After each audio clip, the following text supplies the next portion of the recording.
शिवाजी महाराज ने देखा, बस एक पल की भी देर न की, अपने भाले को हाथ में लीना और दौड़ पड़े उस बाग की ओर। यहाँ पर जो भी मराठा साथी थे वो तो देखते रह गए। शिवाजी राजे उतनी देर में तो उस बाग के सम्मुख पहुंच गए।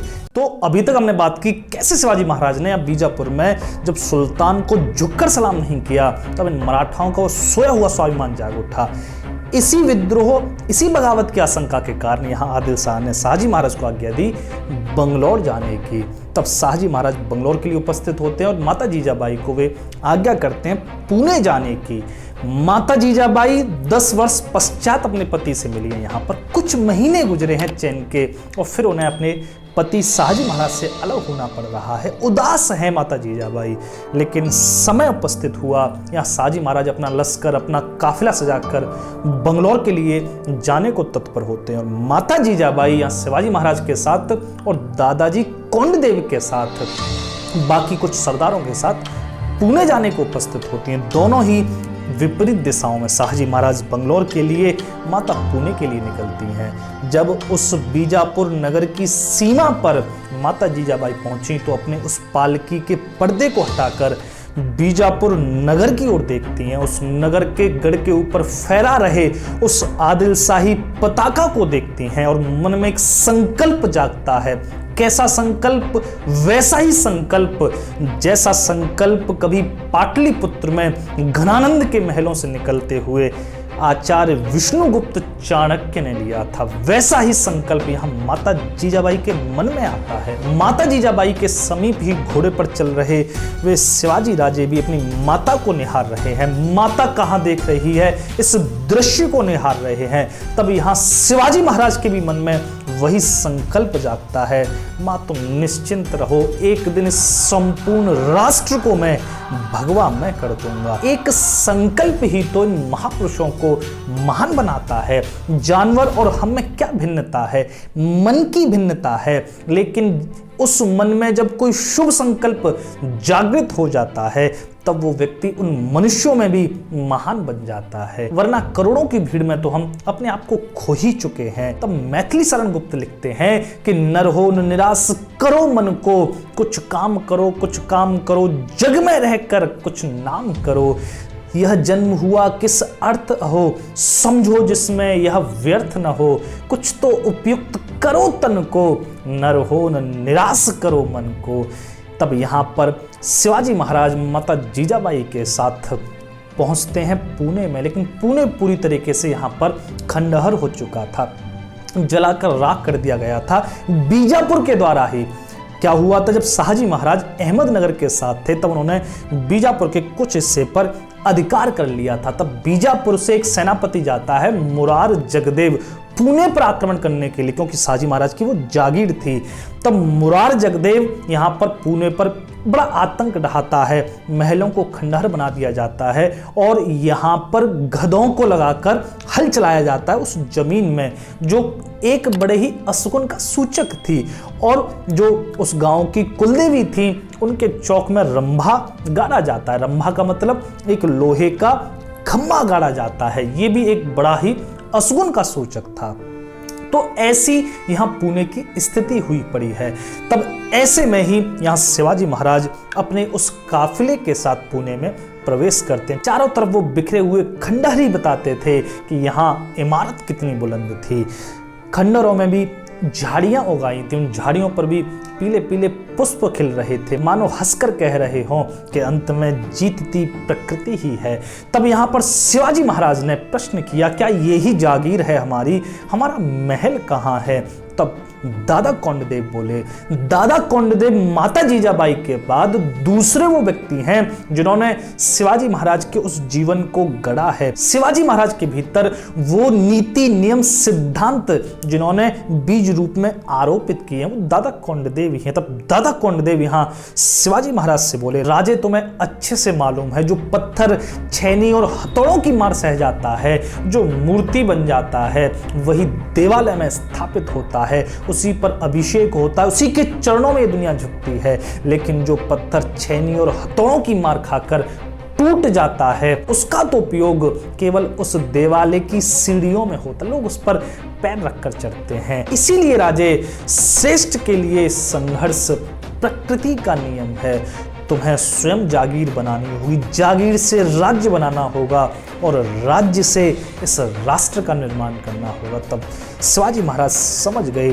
तब यहाँ पर सभी बड़ी ही द्रुत गति से उस सभी को व्यवस्थित करने में लगते हैं। दादा कोंडदेव के साथ जो खजाना भेजा था शाहजी महाराज ने, क्योंकि शाहजी महाराज के पास धन दौलत की कोई कमी नहीं थी, तब यहाँ पर उस धन का उपयोग करके दोबारा से पुणे को खड़ा करते हैं। धीरे धीरे वहाँ पर महल बनना शुरू हो जाते हैं और जो लोग उस जगह को छोड़कर जा चुके थे डर से भय से, वे लोग भी आकर यहाँ मजदूरी करते हैं। धीरे धीरे धीरे धीरे पुणे शहर निर्मित होने लगता है।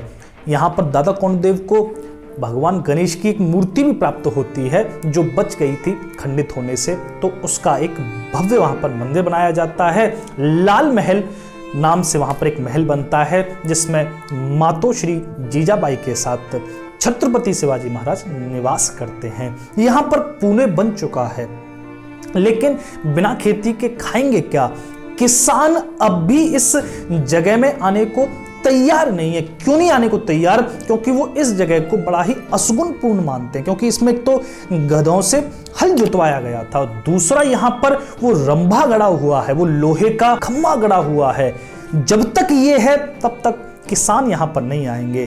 तब दादा कोंडदेव विचार करने लगे क्या किया जाए, कैसे इन किसानों के भीतर से इस अंधविश्वास को निकाला जाए। आप ऐसे तो नहीं कह सकते ना कि ये सब कुछ नहीं होता, आपको उनको उनकी ही भाषा में समझाना पड़ेगा। धर्म की साइकोलॉजी क्या कहती है? साइकोलॉजी ये कहती है जब आदमी के वश में कुछ नहीं रहता तब वो एक परमात्मा का निर्माण कर लेता है कि कोई परमात्मा है, क्योंकि उसके वश में कुछ नहीं है। जैसे किसानों के वश में बारिश नहीं है, बारिश नहीं होगी तो वो भूख से मर जाते थे। पहले के किसान, सूखा पड़ जाता था, बड़ी भुखमरी फैल जाती थी। तब आदमी ज्यादा धार्मिक था, ज्यादा वो रिचुअल्स करता था, ज्यादा रीति रिवाज करता था, ज्यादा परमात्मा को मानता था। लेकिन क्या हुआ, फिर धीरे धीरे करके आदमी के हाथ में आ गया। वो जब चाहे एक बटन दबाकर धरती से पानी निकाल सकता, अपनी खेती को सींच सकता है। अब यहां पर वो आदमी कम धार्मिक होने लगा। अब मैं आपको समझा दूं, धार्मिक वैसे वाला नहीं जो हमारे ऋषि थे, सिद्ध संत हैं, वे तो स्वयं धर्म होते हैं। यहां पर धार्मिकता का मतलब अंधविश्वास से है। हम ज्यादा अंधविश्वासी तब हो जाते हैं जब हमारे हाथ में कोई चीज नहीं होती। आप देखते हो ना, रिजल्ट निकलने से पहले हम ज्यादा धार्मिक हो जाते हैं कि प्रभु बस रिजल्ट थोड़ा सा सही देना। आप देखो नेताओं को, देखो नेता 90% नेता इस भारत के सब धार्मिक है। महाराज तरह तरह के बगलामुखी के मंत्र यंत्र करवा रहे हैं, सब मंदिरों में जा रहे हैं। अब देखो नेताओं को, लेकिन आप देखते हो IPS हुआ, IAS हुआ, कोई नहीं जाता मंदिर। 90% IAS IPS आपको मंदिरों में कभी जाते मिलेंगे ही नहीं, क्योंकि उनके हाथ में सब कुछ है।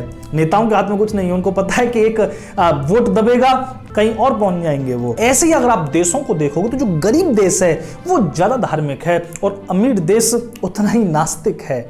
देखते ना, आप पश्चिम में जाओ उतने आपको नास्तिक लोग मिलेंगे।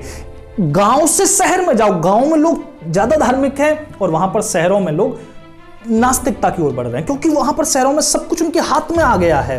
वो डिपेंड नहीं है परमात्मा पे। जब उनके हाथ में कुछ नहीं बचता तब वो परमात्मा पर डिपेंड होते हैं, तब वो थोड़े से धार्मिक होते हैं। लेकिन ये धार्मिकता नहीं है, ये तो बिजनेस मॉडल है हमारा। आप परमात्मा हमको इतना दो, हम आपके मंदिर में जाकर इतना चढ़ा देंगे, वो भी घाटे का सौदा परमात्मा से करते हैं हम। तब यहाँ पर कोंडदेव जानते हैं कि इस विश्वास को वैसे ही हटाना होगा जैसे ये जमा है। तब वो रंभा उखाड़ा जाता है और बैल की जोड़ी के साथ सोने का हल उस जमीन में जोता जाता है। इससे किसानों का वो भ्रम दूर होता है, वो अंधविश्वास दूर होता है और वो फिर आकर पुणे में निवास करते हैं। यहाँ पर खेती धीरे धीरे शुरू हो जाती है। दादा कोंडदेव एक ऐसे सत्यनिष्ठ ब्राह्मण जिनकी क्या ही कहा जाए, उनके लिए कहानी आती है कि उन्होंने एक बगीचा निर्मित कराया था शिवाजी महाराज के लिए, आम का बगीचा। और आज्ञा क्या कर रखी थी, अगर इस आम के बगीचे में से किसी ने भी चोरी की आम की तो उसे दंड मिलेगा। अब ये पूरी घोषणा कर रखी है। एक दिन वो उस बगीचे का मुआयना कर रहे हैं, धीरे धीरे उस पर अमियां निकल के आ रही हैं। अमियाओं को देखकर बड़े प्रसन्न हो रहे हैं और ऐसे उस बाग में टहलते टहलते उनकी नजर एक ऐसे आम पर पड़ी जो अभी अभी थोड़ी थोड़ी लालिमा लेकर आया था, थोड़ा सा पका था, हाथ की नजदीक में था। उन्होंने उस आम को बस झट से पकड़ा और तोड़ लिया, लेकिन तोड़ते ही उन्हें एकदम से होश आया कि उन्होंने जो आज्ञा दे रखी थी वो उन पर भी तो लागू होती है। अगर वे ही ऐसा करेंगे तो फिर प्रजा क्यों ना करेगी। बस छटपटाहट हो गई, तलवार हाथ में ले लेनी। क्या करने जा रहे थे? अपने उस हाथ को काटने जा रहे थे जिसने की चोरी की थी। उनके जो सामंत थे वो लटक गए दोनों हाथों से। महाराज क्या कर रहे हो, आप अपने हाथ को काटे जा रहे हो। जब ये बात माता जीजाबाई के पास पहुंची तब जीजाबाई उपस्थित होती हैं। क्या कर रहे हो, ये आप पर कौन चोरी का आरोप लगा सकता, आप ही सारी व्यवस्था संभाल रहे हो। नहीं माता श्री, अगर मैं ही ऐसा कृत्य करूंगा तो फिर सब नीति नियम सिद्धांत बर्बाद हो जाएंगे। तब यहाँ पर दादा कौंडदेव को माता जीजाबाई मनाती हैं। अब आगे क्या करते हैं, जो वो पहनते थे, जो कोट पहनते थे, मतलब दाएं भाग की बाजू को वो काट देते हैं। और देखने में बड़ा अजीब लगता था कि एक ही बाजू उनके एक कोट में है, दूसरी कटी हुई है। लेकिन उन्होंने यहाँ पर ये परिचय दिया कि कोई भी राजा के दंड से ऊपर नहीं है।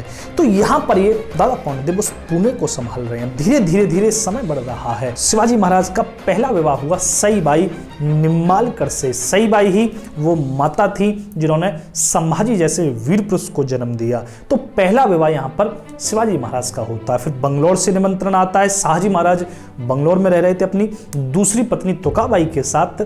तब यहाँ पर माता जीजाबाई और शिवाजी महाराज बंगलौर पहुंचते हैं। शाहजी महाराज पहले विवाह में उपस्थित नहीं हुए थे, इसीलिए दूसरा विवाह बंगलौर में हुआ। जो तुकाबाई थी उन्हीं की भतीजी थी यहाँ पर सोयराबाई मोहिते। ये ही वो दूसरी पत्नी है जिन्होंने सबसे ज्यादा द्वंद्व पैदा किया शिवाजी महाराज के जीवन में। इस पर हम आगे बात करेंगे। तब यहाँ पर शाहजी महाराज ने एक बंदूक भी तोहफे में दी थी शिवाजी महाराज को। लेकिन धीरे धीरे धीरे 1-1.5 वर्ष व्यतीत हुआ। तुकाबाई और माता जीजाबाई में थोड़ी सी विचारों में कटुता आ गई, इसीलिए माता जीजाबाई पुणे की ओर प्रस्थान करती हैं। पुणे पहुंचती हैं और यहाँ पर शिवाजी महाराज रह रहे हैं। अब क्या हुआ, यहाँ पर बड़ा ही एक आतंक छाया हुआ था भेड़ियों का। अब भेड़ियों के डर से किसान भी अपनी खेती नहीं कर पा रहे थे। तब यहाँ पर दादा कौंडदेव ने उपाय निकाला कि जो भी भेड़िए को मारकर उसकी दुम काट के लाएगा, उसकी पूंछ काट के लाएगा, उसे बड़ा इनाम दिया जाएगा। अब क्या था, जो किसान गुहार के लिए आ रहे थे वो भेड़ियों को मारने में लग गए। धीरे धीरे भेड़िए समाप्त होने लगे। और यहीं पर कथा आती है भीमा लोहार की। भीमा जो तानाजी की तरह ही शिवाजी महाराज के साथ कई सारी मुहिमों में गया। भीमा उसके देश में जब सूखा पड़ गया तब पुणे की ओर आ रहा था काम की तलाश में, लेकिन जंगल में यहाँ पर भेड़िए टूट पड़े। ऐसा दंश मारा उसके कंधे पर कि रक्त निकलने लगा। लेकिन भीमा ने अपनी लाठी से मार मार के एक भेड़िए को तो बिल्कुल समाप्त कर दिया। जो एक भेड़िया मारा गया तो 2 वैसे भाग गए। अब ये भीमा जैसे ही अगले गांव में पहुंचा तो अब पूछा कि ये कैसे रक्त निकल रहा है। इसने बताया कि मैंने भेड़िए को मारा है। गांव वाले बोले, पागल, उस भेड़िए की पूंछ तो काट लाता। पूंछ के काटने के बदले वहां पर वो लाल महल में बामन जो बैठा है वो बड़ा सारा धन देता है, सोना चांदी देता है। दादा कौंडदेव के लिए यहाँ गांव वाले लोग कहते हैं। तब भीमा लौट के जाता है और उस पूंछ को काटकर शिवाजी महाराज का पता पूछते पूछते लाल महल के आंगन में पहुंचा। शिवाजी महाराज के सामने भीमा को उपस्थित किया गया। भीमा की कदकाठी क्या अद्भुत थी। रणजीत देसाई श्रीमान योगी में लिखते हैं कि ऐसी कदकाठी, उसकी छाती पर अगर रस्सी बांध दी जाए और वो श्वास भी ले ले तो रस्सी टूट जाए, ऐसा कसा हुआ शरीर उसका। तब यहाँ पर जब शिवाजी महाराज ने सारी घटना सुनी तब उसको इनाम दिलवाया, उसके घाव को भी ठीक करवाया और भीमा को लाठी की जगह तलवार दी। तलवार दी तो पहचान गई, महाराज ये तो रामपुरी है। शिवाजी महाराज समझ गए कि ये परख जानता है तलवारों की। तब उसके लिए एक अलग से ही तलवार बनाने का वो लोहार खाना खुलवा दिया गया। यहाँ भीमा तलवार बनाने में जुट गया। अब धीरे धीरे समय बढ़ रहा है। समय पहुंचा जब शिवाजी राजे का मुकाबला एक बाघ से हुआ। कैसे, शिवाजी महाराज अपनी पूरी जागीर में घूम रहे थे येसाजी के साथ अपने मराठा सरदारों को लेकर। एक गांव में पहुंचते हैं जहां पर देखते हैं बड़ी भीड़ लगी हुई है। जब भीड़ के समीप पहुंचे तब वहां पर पता चला कि ये जो पूरा गांव है कि सताया हुआ है बाघ से। वहां पर एक किसान रो रहा है, उसकी गाय को उठाकर ले गया है एक बाघ। तब यहां पर शिवाजी महाराज घोषणा करते हैं उस बाघ के शिकार की। बस क्या था, जब ऐसी सुनी कि शिवाजी राजे खुद शिकार करेंगे तो पूरे गांव में उत्साह फैल गया। यहाँ पर शिवाजी महाराज ने पूरी योजना बनाई कि कैसे शिकार करना है। ऐसे नहीं कि अब तुम जाके टूट पड़ो उस बाघ पर। यहाँ पर पूरी योजना थी कि पहले हकवइयों को तैयार किया जाएगा जो पहाड़ी से नीचे उतरेंगे। हकवइया मतलब जो अपने बर्तन बजाते हुए धीरे धीरे नीचे उतरेंगे ताकि शोर बहुत हो। उस शोर से बचने के लिए वो बाघ पीछे हटेगा और पीछे की दूसरी तरफ यहाँ पर उपस्थित रहेंगे शिवाजी महाराज अपनी बंदूक लेकर। बंदूक से यहाँ पर शिकार करने वाले थे शिवाजी महाराज, लेकिन सबसे कह दिया तो जैसे मैं बंदूक चलाऊंगा उसके बाद ही तुरंत जितने भी हकवइये हैं वो पेड़ पर चढ़ जाना, क्योंकि अगर बंदूक से वो बाघ नहीं मरा तो फिर वो झपट्टा मारेगा किसी भी व्यक्ति पर। तो यहाँ पर सारी योजना बन चुकी थी। उस दोपहरी में ही उस बाघ का शिकार होना था। यहाँ हकवइयों ने हाका शुरू किया, ऊपर से बर्तन बजने शुरू हुए, बड़ा शोर शराबा यहाँ पर धीरे धीरे उस पहाड़ से नीचे उतरने लगा। जहां पर ये बाघ रहता था, इसने जैसे शोर सुना ये निकलकर दूसरी ओर बढ़ने लगा। धीरे धीरे बाघ शिवाजी महाराज की ओर आ रहा है। यहाँ शिवाजी महाराज अपने कुछ साथियों को लेकर झाड़ी के पीछे बस इंतजार कर रहे हैं उस बाघ का। और जैसे यहाँ पर बाघ शिवाजी महाराज की बंदूक की तय में आया, बड़ी ही द्रुत गति से शिवाजी महाराज ने वो अपनी बंदूक की गोली दाग दे दी। सीधी गोली जाकर लगी उस बाघ के। बाघ तत्क्षण जमीन पर छटपटाने लगा। एकदम से चारों ओर खुशी की लहर दौड़ गई कि उस गोली से बाघ धराशायी हो गया। यहाँ पर सभी लोग खुश हैं, कोई पेड़ पर नहीं चढ़ा क्योंकि देख रहे हैं ना बाघ नीचे छटपटा रहा है जमीन पर लेटकर। लेकिन अगले ही क्षण वो बाघ फिर से खड़ा हो गया। गोली लगी तो जरूर थी लेकिन उससे वो मरा नहीं था, घायल हुआ था और इसी में वो और ज्यादा खूंखार हो गया था। शिवाजी राजे यहाँ पर एकदम से सन्न रह गए। क्यों?